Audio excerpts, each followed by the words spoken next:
So, hello students. In last lecture we discussed about calculation of RMS values and average values. We also learned about the significance of both of these values. So in today's lecture, let us first solve some of the numericals based on RMS value calculation. Suppose in this first question it is given an electric bulb is there, an electric bulb, and it is designed to operate at 12 volt DC. Okay, so there is an electric bulb which is designed to operate at 12 volt DC. Now we wish to connect it with alternating current source. Now it is disconnected, now it is connected across an AC source,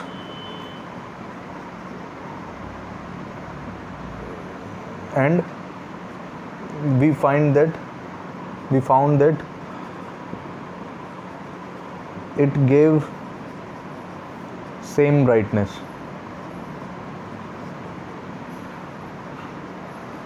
ठीक है, तो शुरुआत में 12 volt DC से connected था, फिर हमने क्या किया, डीसी सप्लाई रिमूव करके एसी सप्लाई कनेक्ट की और हमने देखा कि वो सेम ब्राइटनेस देता था. तो क्वेश्चन में पूछा जा रहा है कि calculate peak value of AC voltage या फिर एसी ईएमएफ. ठीक है, तो देखिए इस क्वेश्चन में आपको बोला गया कि दोनों टाइम पे ब्राइटनेस सेम थी, मतलब जब डायरेक्ट करंट का सोर्स लगाया था और जब ऑल्टरनेटिंग करंट का सोर्स लगाया था तो ब्राइटनेस सेम है. तो इसका मतलब हम हमेशा लिख सकते हैं कि EMF in DC is equals to RMS value of EMF in AC. ठीक है, तो 12 वोल्ट ये दिया हुआ है सवाल में, तो ये किसके बराबर हो जाएगा, ई आर एम एस के. तो ई आर एम एस को हम लिख सकते हैं ई पीक बाय √2. तो पीक वैल्यू कितनी हो जाएगी, 12√2 volts. So this is the answer to this problem.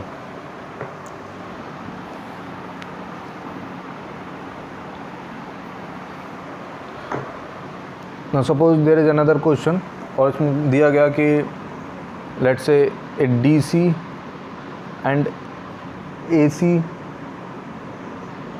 of 2 ampere and peak value 2 ampere are respectively connected across 2 ohm and 1 ohm resistances respectively. ठीक है, तो आपको दिया गया कि एक डीसी है 2 एम्पियर का और एक एसी है पीक वैल्यू 2 एम्पियर का, उन दोनों को 2 ओम और 1 ओम रेजिस्टेंस के अक्रॉस कनेक्ट कर दिया. अब आपसे पूछा जा रहा है calculate the ratio of heat produced in the resistances. ठीक है, तो दो सिचुएशन है.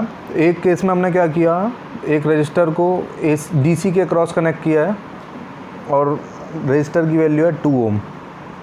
ठीक है, और करंट कितना फ्लो कर रहा है इसमें, 2 एम्पियर का. फिर हमने क्या किया है, उसी रजिस्टर को एक एसी सप्लाई से कनेक्ट किया है. This is the symbol for AC supply है ना, ये अगर लगाए तो हम समझेंगे कि एसी ईएमएफ इज़ कनेक्टेड. तो अभी जो करंट फ्लो कर रहा है उसकी पीक वैल्यू कितनी दे रखी है आपको, I naught is equal to 2 ampere. ठीक है, अब क्योंकि पीक वैल्यू 2 एम्पियर है, इसका मतलब आई आर एम एस की वैल्यू कितनी हो जाएगी, 2/√2 मतलब √2 एम्पियर. तो देखिए मैंने बताया था कि आरएमएस वैल्यू जब भी हमको पता चल जाए एक ऑल्टरनेटिंग करंट के लिए, तो हम heat produce in register directly लिख सकते हैं I² RMS into R into T. ठीक है। तो इसमें 1 ओम वैल्यू दे रखी है रेजिस्टेंस की। तो heat produce in second case मान लीजिए H2 हम इसमें बोलें तो H2 की वैल्यू हो जाएगी I RMS square into R into let's say T, ठीक है।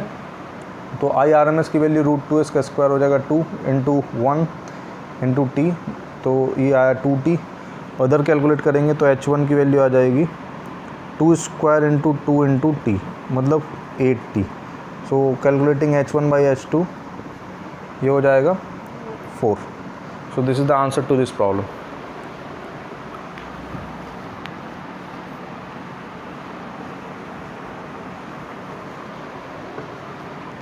चलिए एक क्वेश्चन और देख लेते हैं। आपको बोला गया an AC voltage is given as E is equals to E1 sin omega t plus E2 cos omega t। मान लीजिए आपको AC वोल्टेज इस तरीके से दिया हुआ है, फिर आपसे पूछा जा रहा है कैलकुलेट E RMS, ठीक है। तो देखिए इसकी RMS वैल्यू कैलकुलेट करने के लिए हमें डायरेक्ट कैलकुलेशन करने की ज़रूरत नहीं है, हम थोड़ा सा इसको रीअरेंज करेंगे तो ऑलरेडी हमारा जो डिराइव्ड रिजल्ट है वो यूज़ करने के लायक हम हो जाएंगे। तो देखिए इसको क्या लिख सकते हैं, E1 sin omega t plus E2 cos omega t को हम लिख सकते हैं। अगर मैं मान लीजिए E1 को सपोज कर लूँ cos theta, E0 cos theta, और E2 को सपोज कर लूँ E0 sin थीटा, ठीक है। तो देखिए E किसके बराबर हो जाएगा, E0 cos theta sin omega t plus sine theta cos omega t, ठीक है। तो इसको क्या लिख सकते हैं, E0 sine of omega t plus theta, और इस E0 की वैल्यू हम इन दोनों इक्वेशन को स्क्वायर करके ऐड करेंगे तो कैलकुलेट हो जाएगी। कितनी होगी देखिए, E1 square plus E2 square is equals to E0 square into sine square theta plus cos square theta. तो ये 1 हो जाएगा। तो E0 स्क्वायर की वैल्यू E0 की वैल्यू आ जाएगी under root E1 square plus E2 square, ठीक है। तो फिर हमारे पास E की वैल्यू कितनी आई, under root of E1 square plus E2 square sine of omega t plus theta. Now this is exactly the same relation which we are taking from initially, ठीक है। तो हम शुरुआत से EMF कितना मानते थे, E0 साइन ओमेगा टी के रेस्पेक्ट मतलब फॉर्मेट का मानते थे। तो ये EMF उस जैसे ही लिखा हुआ है, तो हम डायरेक्टली क्या बोल सकते हैं, E RMS हो जाएगा under root of E1 square plus E2 square by √2, ठीक है। So this is the peak value root over E1 square plus E2 square. So this is the answer to this problem. एक दो क्वेश्चन और करके देख लेते हैं।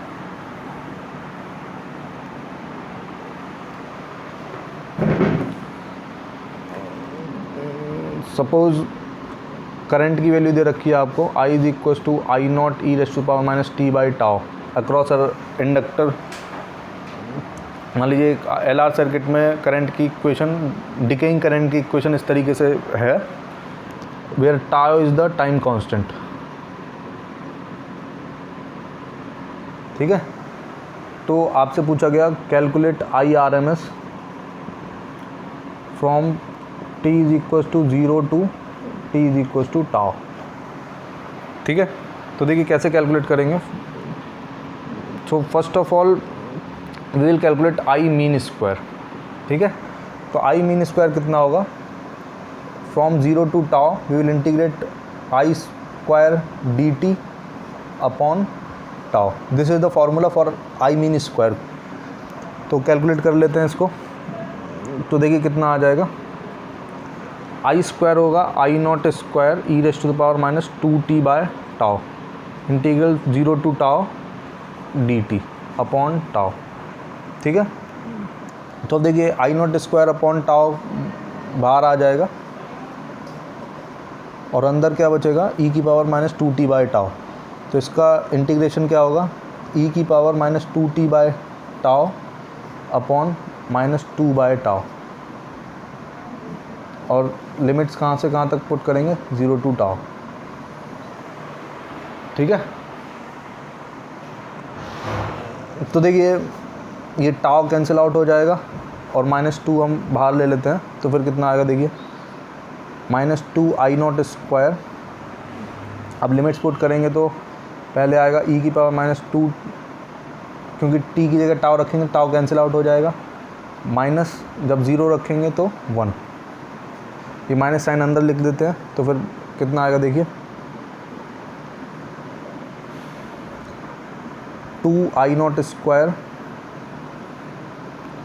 1 - 1/e²। ठीक है। Now this is the mean square value. We wish to calculate IRMS, so we will just take under root of this expression, then we will get IRMS. so IRMS कितना हो जाएगा, √of I मीन स्क्वायर, मतलब √2 I0 1 - 1/e²। ठीक है।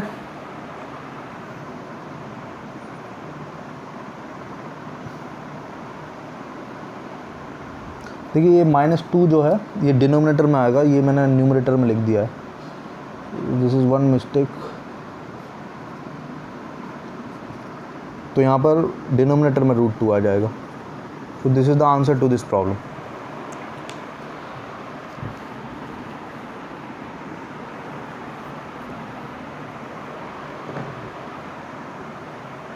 एक अच्छा सा question और कर लेते हैं। मान लीजिए आपको दिया गया in a wire a DC current I1 and an AC current I2 is equals to I2 naught sin omega t are supplied. Calculate IRMS. देखिए ये काफ़ी फेमस क्वेश्चन है। इस क्वेश्चन में क्या दिया गया, एक वायर में हम 2 करंट सप्लाई मतलब सेंड कर रहे हैं, एक तो डीसी करंट सप्लाई जिसका मैग्नीट्यूड I1 है और एक एसी करंट सप्लाई जिसका मैग्नीट्यूड है I2 is equal to I2 naught sine omega t. ये साइमल्टेनियसली सप्लाई कर रहे हैं, तो जो करंट जनरेट होगा उसका RMS वैल्यू कितना होगा, that is the question.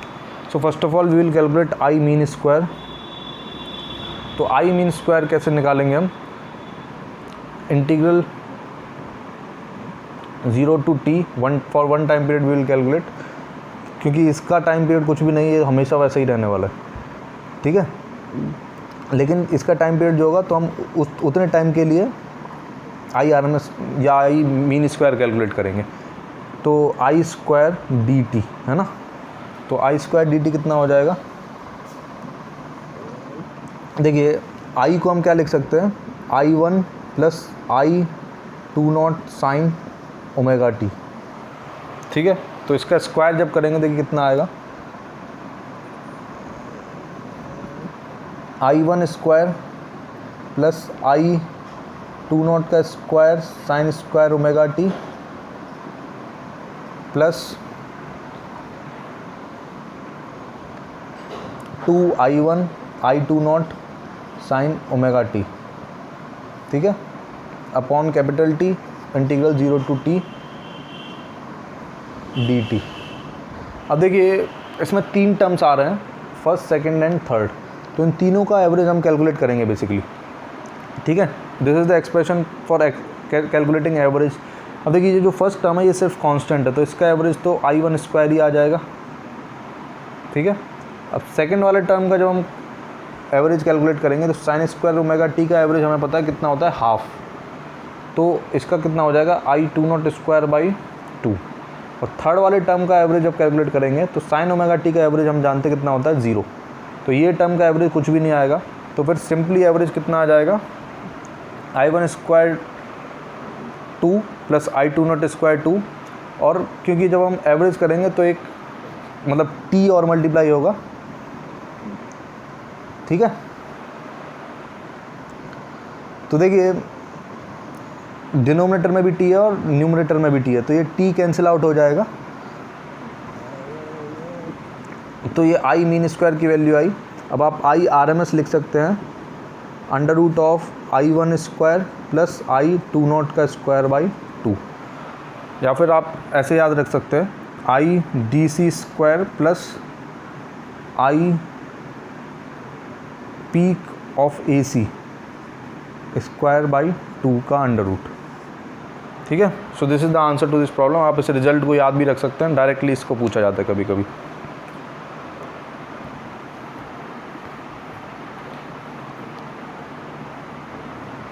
So I think these are sufficient numericals which we have done. Now proceeding to circuit theory.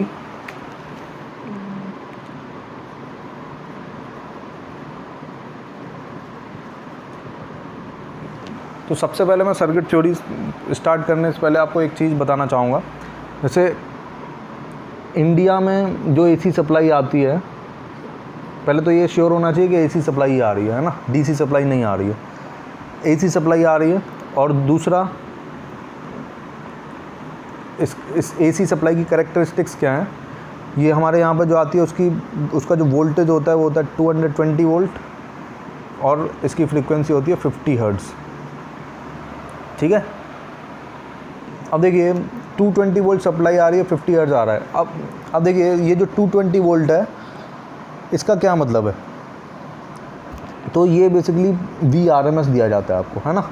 तो जब आप पीक वैल्यू निकालेंगे तो लगभग ये कितना आएगा 220√2 वोल्ट्स, और इसको लगभग इसको सॉल्व करके ये आता है 311 वोल्ट्स ऑलमोस्ट। ठीक है, ये इंडिया की है।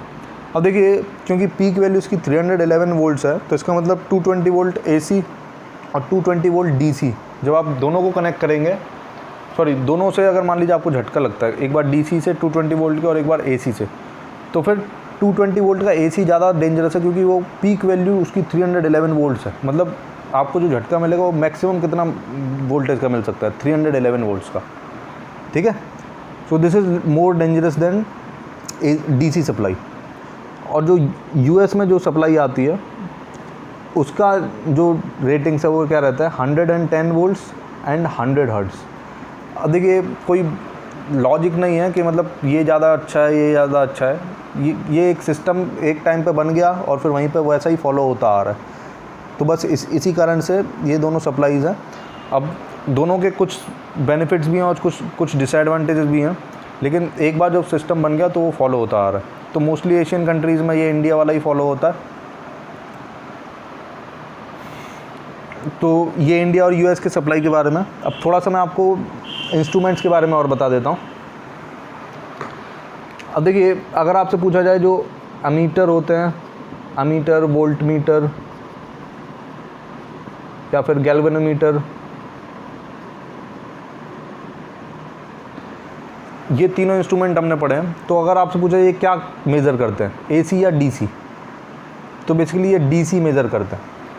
लेकिन AC मेज़र करना हो तो उसके लिए डिफरेंट सेट्स ऑफ इंस्ट्रूमेंट्स आते हैं, जो हमारे सिलेबस में नहीं है, लेकिन उनका मैं नाम ज़रूर बताऊंगा आपको। उसको हम बोलते हैं हॉट वायर अमीटर या फिर हॉट वायर वोल्ट मीटर। तो ये दोनों क्या मेज़र करते हैं, ये RMS वैल्यू मेज़र करते हैं। ठीक है, अब कभी कभी ये ऐसी थ्योरी में पूछ सकते हैं, ये AC मेज़र करते हैं और RMS वैल्यू मेज़र करते हैं। ठीक है, तो ये बात हमें पता होना ज़रूरी है। So now let us start circuit theory. अब देखिए इस सर्किट थ्योरी में हम सबसे पहले मतलब सिंपल सर्किट्स पढ़ेंगे, जिसमें सिर्फ एक रेजिस्टेंस कनेक्टेड है AC सोर्स के अक्रॉस, सिर्फ एक कैपेसिटर कनेक्टेड है AC सोर्स के अक्रॉस, और फिर सिर्फ एक इंडक्टर कनेक्टेड है। उससे हम रिजल्ट्स जो डिराइव करेंगे, उन रिजल्ट्स को कॉम्प्लिकेटेड सर्किट्स में फिर आगे यूज़ करेंगे। तो first of all will study three simple circuits. First is purely resistive circuit. ठीक है, मतलब एक रजिस्टर को हमने एक AC सोर्स से कनेक्ट कर दिया। ठीक है, where E is E0 sin omega t and value of this is R।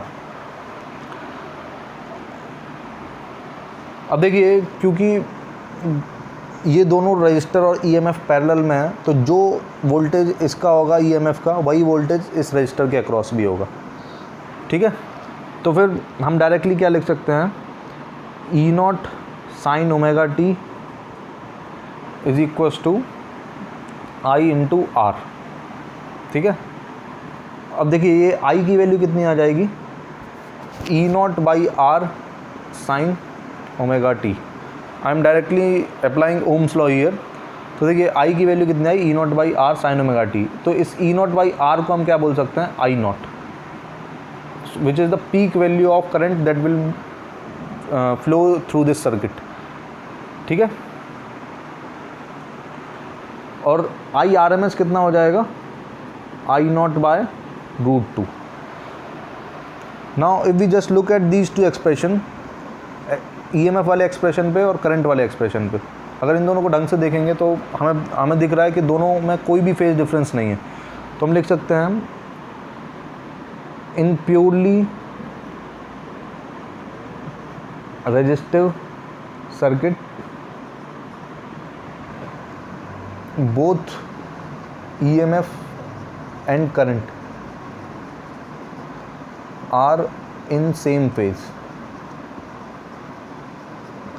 ठीक है, मतलब अगर इसको हम रिप्रेजेंट करें एक फेज़र से, अब देखिए एक बात मैं बताना चाहूँगा, जैसे हमने एसएचएम में फेज़र पढ़ा था, देखिए एसएचएम की इक्वेशन क्या होती थी, y is equals to A sine omega t, general equation ये होती थी।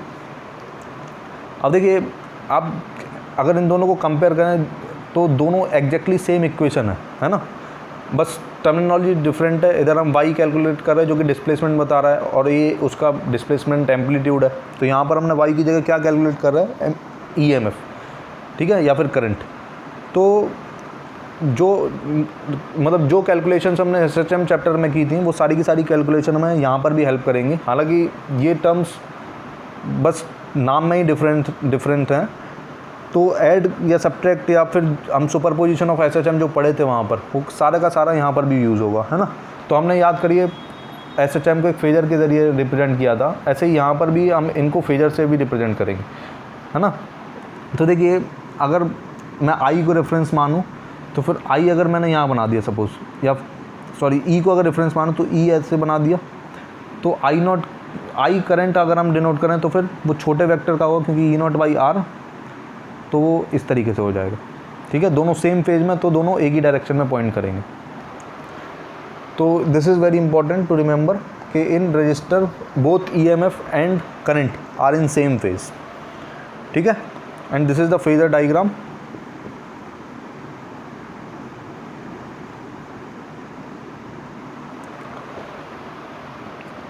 तो this is all about purely resistive circuit. Now let us move to purely capacitive circuit.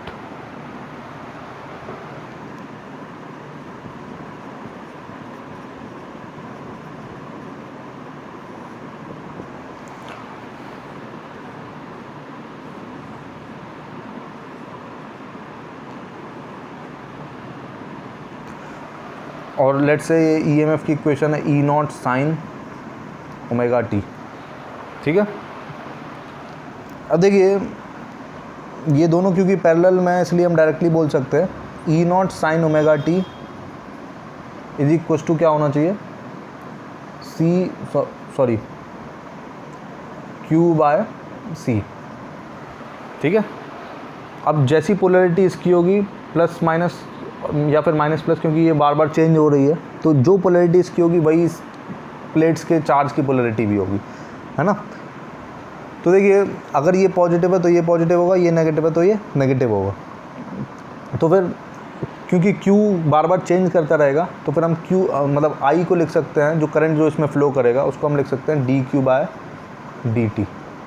ठीक है, तो देखिए इससे हमें Q की वैल्यू कितनी मिल जाएगी, E naught C sine omega t. जब इसको डिफ्रेंशिएट करेंगे तो आई की वैल्यू कितनी आएगी, E naught omega C cos of omega t, या फिर इसको हम लिख सकते हैं E naught omega C sine of omega t plus pi by 2। ठीक है। So this is the expression we have got for current.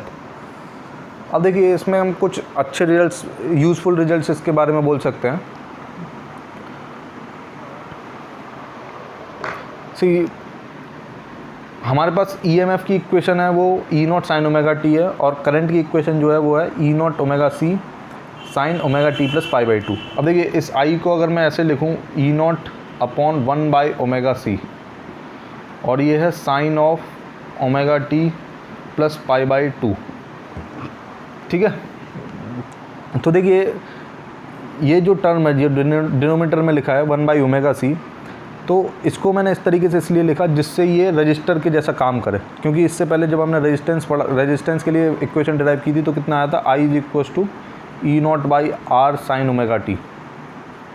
तो ये टर्म एग्जैक्टली इसका जो डायमेंशन है या फिर यूनिट है वो एग्जैक्टली ओम के बराबर है, और डायमेंशन भी एग्जैक्टली ओम मतलब रेजिस्टेंस जैसा है। तो फिर इसको जो 1 बाई ओमेगा सी एक टर्म है, इसको हम एग्जैक्टली रेजिस्टेंस नहीं बोलेंगे क्योंकि ये डिफरेंट है थोड़ा सा। तो इसको हम क्या बोलते हैं, it is 1 by omega C, ये XC से डिनोट किया जाता है, और इसको हम बोलते हैं कैपेसिटिव रिएक्टेंस। मतलब it is similar to resistance, but since it is not resistor so we are calling it with another name which is known as capacitive reactance, ठीक है। मतलब it is we can define it as ohmic resistance that is offered by a capacitor, ठीक है। Ohmic resistance या फिर ohmic opposition that is offered by a capacitor, ठीक है। तो यहाँ पर जब भी कैपेसिटर लगा होगा तो हम जो उसके कारण से जो ओमिक रेजिस्टेंस प्रोवाइड होगा उसको हम क्या बोल सकते हैं, 1 बाई ओमेगा सी या फिर XC, ठीक है। तो this formula we have to remember, क्योंकि डायरेक्टली ये क्वेश्चनों में यूज़ होता है, तो इसको हमें याद रखना है। अब देखिए और हम क्या इंपॉर्टेंट बात बोल सकते हैं, देखिए I और EMF के इक्वेशन को अगर आप ध्यान से ऑब्जर्व करेंगे तो फिर आपको दिख रहा है, देखिए EMF जो है और जो I है, I E से 90 डिग्री लीड कर रहा है, ठीक है ना, क्योंकि इधर ओमेगा टी है और इधर क्या है omega t plus pi by two. That means I is leading the EMF by pi by two, और we can say in purely capacitive circuit EMF lags behind the current by 90 degree, ठीक है। तो मैं इसको note के रूप में लिख रहा हूँ, इन प्योरली, या फिर ऐसे लिख सकते हैं in case of capacitor current leads EMF by 90 degree, ठीक है। This is very important to be remembered. अगर हम इसको फेजर से रिप्रेजेंट करें तो I अगर इधर बना रहे हैं हम, तो फिर वोल्टेज कैसे बनाएंगे, क्योंकि I लीड कर रहा है तो फिर इसको इस तरीके से दिखाएंगे, ठीक है। हम एंटी क्लॉकवाइज डायरेक्शन को पॉजिटिव मानते हैं, तो फिर I आगे दिखाएंगे और V पीछे दिखाएंगे, ठीक है। So this will be 90 degree. तो मैंने इसमें दो बातें बताई, एक तो कैपेसिटिव सर्किट में जो रेजिस्टेंस प्रोवाइड होता है, मतलब जो उसको हम बोलते हैं कैपेसिटिव रिएक्टेंस, और उसको हम रिप्रेजेंट करते हैं XC से, और उसका फार्मूला होता है 1 बाय ओमेगा सी, ठीक है। और दूसरी बात मैंने बताई, करंट जो है कैपेसिटर के केस में लीड करता है EMF को 90 डिग्री से, या फिर voltage lags behind current by 90 degree. These are two important thing which we need to remember. So now let us move to purely inductive circuit.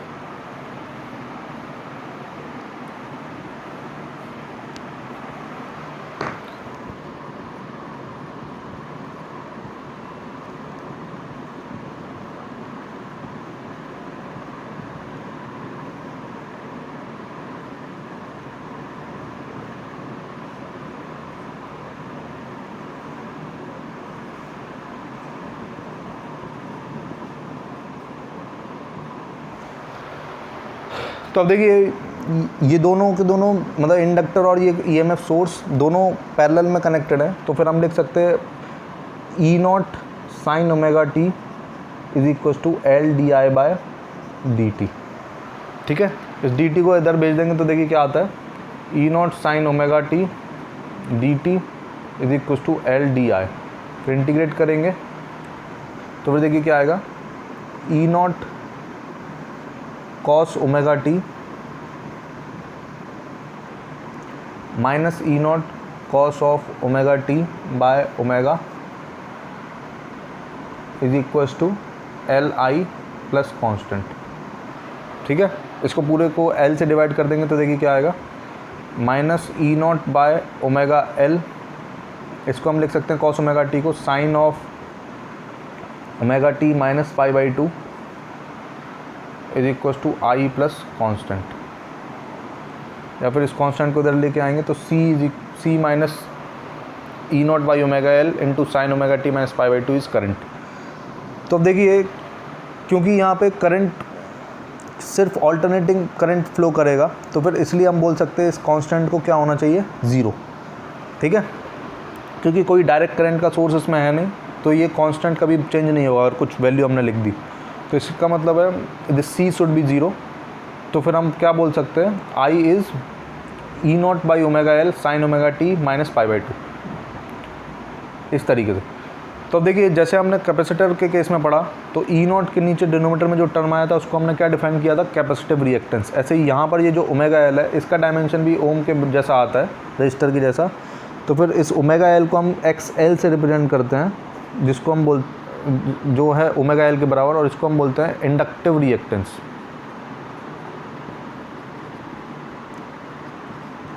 ठीक है, एक्सएल को हम बोलेंगे इंडक्टिव रिएक्टेंस। अब देखिए, इसमें हम फर्स्ट रिजल्ट तो ये डिराइव कर रहे हैं, सेकंड रिजल्ट हम क्या बोल सकते हैं, अगर आप ऑब्जर्व करेंगे ईएमएफ और करंट की इक्वेशन को, तो फिर देखिए ईएमएफ करंट से लीड कर रहा है ना, इसमें करंट लैग बिहाइंड कर रहा है, current is lagging behind EMF bye 90 degree, क्योंकि इसमें minus pi by to use हुआ। तो हम लिख सकते हैं इन केस ऑफ इंडक्टर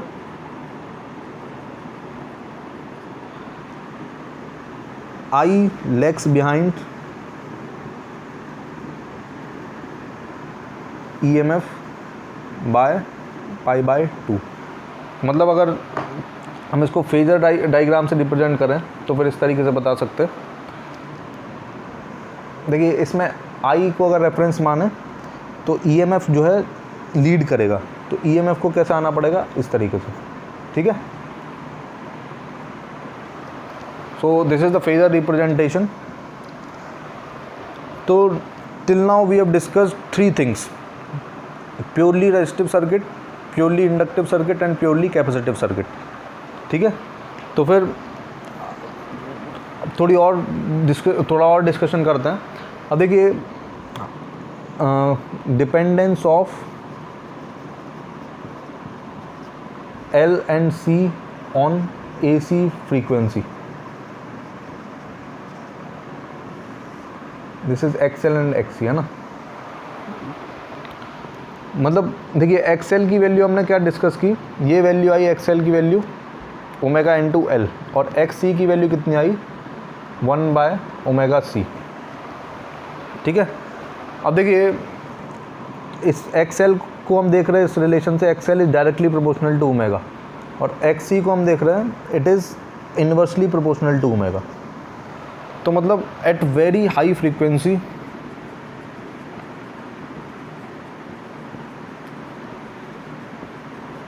मतलब जब बहुत हाई फ्रीक्वेंसी होगी तो फिर XL will be very high.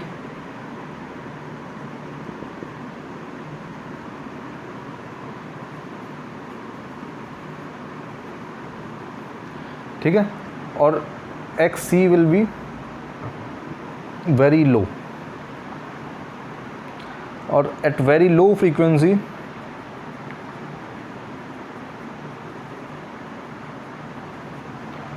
X L will be very low and X C will be very high. ठीक है, तो हम बोल सकते हैं हाई फ्रीक्वेंसी पे एक्सएल बहुत लार्ज होगा। इसका मतलब अगर बहुत ज़्यादा फ्रीक्वेंसी है तो फिर एक्सएल बहुत लार्ज होगा, इसका मतलब हम बोल सकते हैं इनफाइनाइट रेजिस्टेंस प्रोवाइड करेगा इंडक्टर। तो मतलब इनफाइनाइट रेजिस्टेंस प्रोवाइड करेगा तो हम बोल सकते हैं it will be like open circuit for L, है ना, it will behave like open circuit. और एक्सी अगर एक्सी बहुत लो होगा तो इसका मतलब it will behave like short circuit. ठीक है, एक सिंपल वायर की जैसा एक्ट करेगा, क्योंकि रेजिस्टेंस बहुत स्मॉल है तो फिर करंट को कोई रेजिस्टेंस नहीं लगभग मिलेगा, तो हम बोलेंगे it is like short circuit. ठीक है, और जब फ्रीक्वेंसी बहुत लो होगी तो फिर inductor very low resistance offer करेगा, तो फिर इंडक्टर के केस में हम क्या बोल सकते हैं, it will act like short circuit. और कैपेसिटर कैसे एक्ट करेगा, it will behave like open circuit. So these two things we need to keep in mind whenever there is very high and very low frequency. अगर question में आपको ऐसा बोल दिया गया कि मतलब AC source of very high frequency, तो फिर आपको समझ में आना चाहिए कि जो इंडक्टर मतलब XL जो है किस तरीके, XL और XC किस तरीके से अपना नेचर शो करेंगे। अगर वेरी हाई फ्रीक्वेंसी होगी तो L जो है वो ओपन सर्किट की तरह बिहेव करेगा, और जो कैपेसिटर है वो शॉर्ट सर्किट की तरह बिहेव करेगा। ऐसे ही लो फ्रीक्वेंसी में इंडक्टर जो है शॉर्ट सर्किट की तरह बिहेव करेगा, और कैपेसिटर जो है वो ओपन सर्किट की तरह बिहेव करेगा। अब आपको ये सब याद रखने की ज़रूरत नहीं है, आप डायरेक्टली इसके फॉर्मूले को अगर याद रखें तो आप इजीली बस ओमेगा से देख मतलब फॉर्मूले से देख के बता सकते हैं कि एक्सएल डायरेक्टली प्रोपोर्शनल है तो फिर बहुत ज़्यादा होगा, तो फिर एक्सएल बहुत ज़्यादा होगा। ऐसे ही अगर ओमेगा बहुत ज़्यादा है तो एक्सी बहुत कम होगा। तो आप डायरेक्टली फॉर्मूले से रिजल्ट डिराइव कर सकते हैं। हम इसका ग्राफ भी बना सकते हैं। सपोज़ अगर हम रिएक्टेंस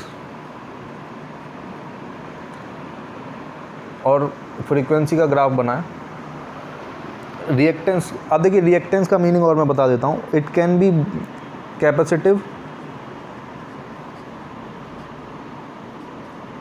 और इंडक्टिव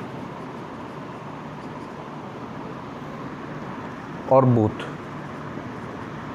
ठीक है, तो देखिए अगर हम रेजिस्टेंस की बात करें तो रेजिस्टेंस तो फ्रीक्वेंसी पर डिपेंड ही नहीं करता, तो वो एग्जैक्टली इसके बराबर हो जाएगा, मतलब एक स्ट्रेट लाइन आ जाएगी।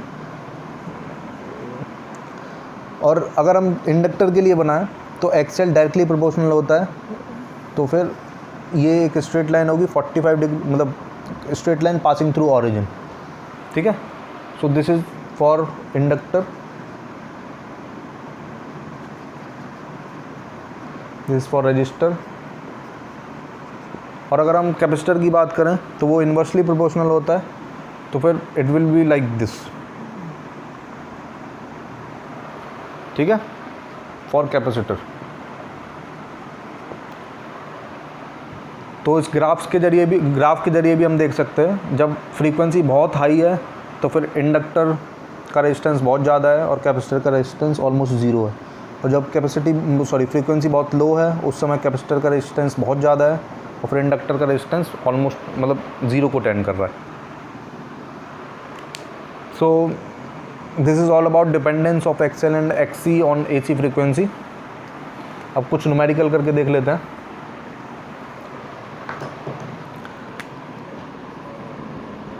जैसे सपोज करिए आपको एक कैपेसिटर दिया हुआ जिसको हमने एक EMF सोर्स के साथ कनेक्ट किया है। ठीक है, तो इसमें EMF दे रखा है आपको E0 sine of omega t plus 30। ठीक है, और इसमें XC की वैल्यू आपको दी है, लेट्स से चलिए XC दिया है, इसका कैपेसिटिव रिएक्टेंस की वैल्यू है XC। तो आपको बताना है I, what is I flowing in this circuit. तो देखिए हमें EMF की इक्वेशन दी और हमसे I की इक्वेशन पूछी है, तो फिर हम जानते हैं कि EMF कैपेसिटर के केस में लैग बिहाइंड करता है। अब देखिए मैंने आपको दो बातें बताई, एक तो इंडक्टिव सर्किट में देखिए एक एक्रोनिम है LE द आइसमैन। ठीक है। अब एक एक्रोनिम है, इससे याद रहता है इसलिए मैं आपको बता रहा हूँ। देखिए L स्टैंड्स फॉर इंडक्टर और C स्टैंड्स फॉर कैपेसिटर।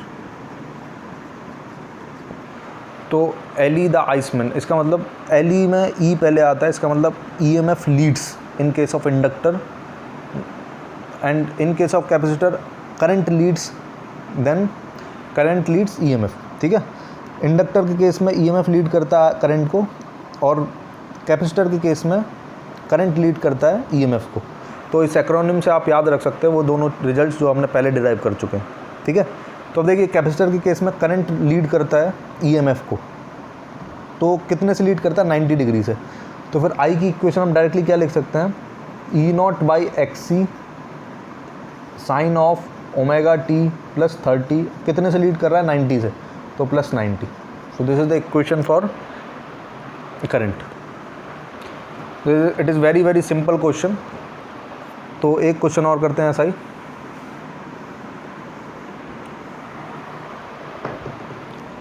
मान लीजिए आपको अब एक इंडक्टर दे दिया,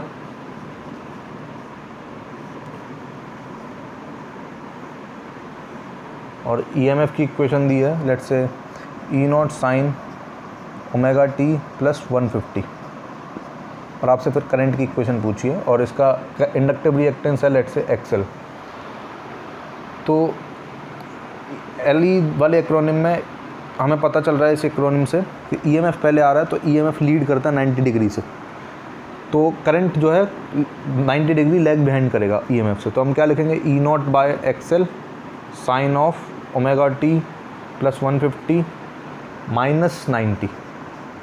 सो this is the expression for inductor, sorry current.